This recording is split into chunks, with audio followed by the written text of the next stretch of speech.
Marcelo Eitel estuvo al borde de la muerte. 2 ataques cardíacos fulminantes de pronto lo atacaron sin piedad, pero hoy puede decir que está vivo y con fuerzas gracias a la donación de órganos. Sin embargo, su historia de salvación tuvo un negro contraste en el 2013, porque según cifras del Ministerio de Salud, la donación de órganos disminuyó un 30% en nuestro país.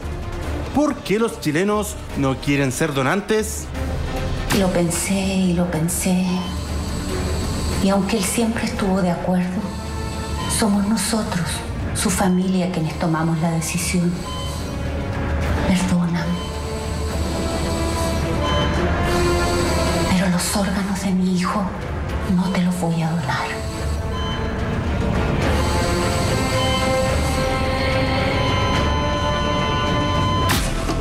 La historia del corazón de Marcelo parte en 2004, luego de sufrir 2 infartos. Desmayos, arritmias y varias intervenciones siguieron en el camino, hasta que en junio del 2011 finalmente pudo ser trasplantado.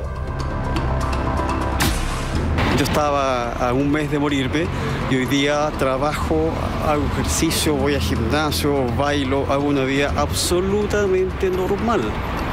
Entonces, la única diferencia entre los trasplantados y la gente que no está trasplantada es que tenemos que tomar medicamentos. Marcelo agradece hasta el día de hoy al donante y hasta escribió un libro con su historia de salvación y agradecimiento. Mi mensaje es que cuando uno se muere y no dona, se lleva a otros consigo mismo. En la Corporación del Trasplante, las cifras preocupan. Es que las operaciones de este tipo también disminuyeron producto de la falta de donantes. Bueno, la disminución de donantes y en todo lo que es donación y trasplante es un problema que tiene múltiples facetas. En Globo, en este país, hay 1.800 personas esperando y son la razón de por qué nosotros estamos en este trabajo. Desde adentro, la doctora Ana María Arriagada comenta las razones que dan las familias para no donar. Está el tema de la negativa familiar, que como país no hemos sabido disminuir y que sigue en torno al 50%. Las familias en general manifiestan primero que la persona en vida dijo que no quería donar. Esa es una de las principales razones. La otra son motivos religiosos, y yo ahí quiero ser bien clara que los principales credos religiosos que operan en nuestro país son proclives a la donación y a los trasplantes. La tercera razón es una desconfianza en el diagnóstico de la muerte cerebral, de alguna manera porque la gente no entiende que muerte cerebral es muerte. Y eso pasa porque somos erráticos a veces en explicarla. Lo cierto es que al parecer los chilenos no están dispuestos a entregar sus órganos. ¿Pero por qué? Yo creo que aquí hay una responsabilidad de la autoridad. Yo creo que a la autoridad le falta hacer campañas más permanentes en materia de salud en ciertos temas. Nos sirven campañas 4 semanas al año, por ejemplo, respecto al SIDA. No existen campañas puntuales para que la gente done órganos y después olvidarse. Este es un tema que hay que estar permanentemente incentivándolo. Malo me parece, porque yo soy donante y apoyo la donación, así que creo que es muy malo. No tenía esa información, me acaba de golpear porque 30% es harto. Se veía venir porque tiene poca difusión. Cuando las cosas se hacen solo por ley no enganchan, digamos. Hay que ponerle un poco más de difusión, hay que generar conciencia. Recordemos que hace solo unos meses se aprobó una nueva ley de donante universal que nos hace a todos los chilenos donantes, a menos que se manifieste lo contrario en una notaría, aunque la familia sigue teniendo la última palabra. Una ley que al parecer no ha ayudado mucho al sistema de donación. Historias como la de Marcelo podrían ser menos frecuentes, ya que las cifras muestran un descenso del 30% en la cantidad de donantes. ¿Qué razones se ocultarán debajo de estos números?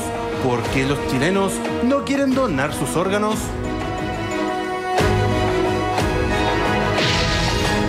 Ahí teníamos entonces el informe de Mañaneros con respecto al tema de los donantes que han bajado un 30% en Chile. Felipe Vidal, ¿de qué sirve la ley universal del donante que opera en Chile si es que finalmente la familia tiene el sartén por el mango? Yo voy a ser un poquito fuerte lo que voy a decir, pero esta ley fue mal parida. Y fue mal parida por la sencilla razón que el gobierno de turno no se dio cuenta que para que una persona no quiera ser donante, por ejemplo, tiene que ir a una notaría, claro, ¿no es verdad? Y en esa notaría tiene que pagar. Claro. Y eso para mucha gente tiene un alto costo, sí, ¿no es verdad? Claro. Y por lo tanto mucha gente termina siendo donante solo porque al no serlo tiene que pagar una cifra alta. O ahorrarse el trámite incluso. Hay un tema de desconfianza, perdona Julia, hay un tema de desconfianza y no solamente, como decía la nota, desconfianza frente a un diagnóstico de la muerte cerebral. Hay una desconfianza respecto al sistema de salud, por una parte, y por otra parte respecto al tema del tráfico de órganos. Sí. Y hay una desconfianza de la gente, y están las encuestas, no es un invento, están los datos. Pero es bien raro todo esto, porque en el fondo es como que el tráfico de órganos fuera algo así súper como común, así como que nosotros nos enfrentáramos todos los días. Y seamos sinceros, eso no es así, por lo menos en nuestro país. No, una realidad. Ahora, a mí me da la impresión que, no sé si en esto estás de acuerdo conmigo, Sergio, que la gente finalmente tiene que tomar esta decisión cuando su ser querido aún está vivo. Claro, ese es el cerebral, final. Uno siempre se aferra hasta el último segundo, hasta el último suspiro, ¿a qué? A básicamente a que va a sobrevivir, a que va a existir un milagro. Entonces es súper, si te ponías en el lugar de los familiares, es tremendamente complejo. Quería llegar a eso, porque mira, la ley fue muy promulgada y todo esto, pero hubo un gran... Varios especialistas lo han abordado. El tema de que no hay una educación respecto a la donación de órganos. La educación donde debe ser en la etapa preescolar. O sea, los niños que están ahora entrando al colegio y los que están inclusive antes ya deberían ser... ¿Qué es este criterio de muerte cerebral? En otros países que ha funcionado, la norma pasa eso, se empieza a educar desde muy pequeño, entonces hay una conciencia social, inclusive religiosa al respecto. Tú que tienes más conocimiento, una persona con muerte cerebral, ¿existe alguna posibilidad de que esa persona, a través de un milagro, vuelva a la vida? Pueda volver? No, porque la estructura del tallo cerebral que controla las funciones vegetativas están destruidas. ¿Y cómo puedes confiar en el diagnóstico del doctor que efectivamente tu ser querido está con una muerte cerebral? Porque ahí lo reconocía la doctora, decía, hay mucha gente que duda del diagnóstico, que cree y se aferra y quiere pensar que va a venir un milagro, y lo cierto es que los órganos se tienen que sacar cuando la persona todavía no fallece completamente, o sea, sigue más o menos con sus funciones vitales. Actualmente puede seguir funcionando a través de respiración asistida y funcionamiento asistido, pero eso no quiere decir que esté viva la persona. O sea, existe pero no está viviendo, por así decirlo. Como un zombie, por decirlo así. Pero perdón, a ver, yo que estoy de acuerdo con la donación de órganos, hay una duda razonable y que yo entiendo muchas personas, digamos, que obviamente le hacen el quite a esto, y es qué pasa si alguien tiene, por ejemplo, mira, me estoy poniendo un caso hipotético de un accidente en moto, donde la persona es absolutamente rescatable de su situación, y de repente hay una persona que está esperando un órgano que es importante, que es pariente del médico, o que simplemente es querida en el lugar, y que a la persona deciden despacharla prematuramente para salvar a otra. Que es posible que eso ocurra, ¿vale? ¿Puede pasar eso? Puede pasar. Es que no funciona así porque pasan dos cosas, perdona. No pasa. Si el problema está en la desconfianza. Lo que decía la Ale tiene razón.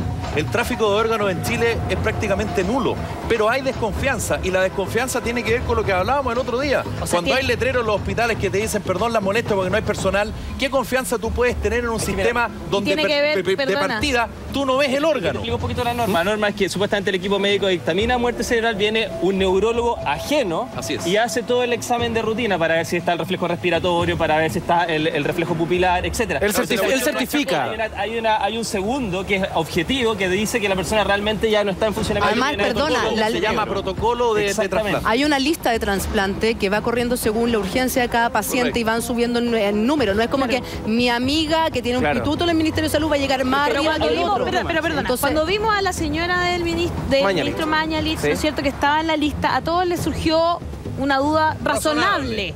Lo que pasa es que yo entiendo que ella puede estar enferma, pues también. Eso también le puede pasar a un ministro, evidentemente, ¿no? Que su señora se enferme y llegue a estar dentro de la lista de los donantes. Que el órgano que está buscando sea compatible, por lo tanto, el trasplante tenga éxito. Evidentemente. Pero uno tiene mucha desconfianza con el sistema de salud. O sea,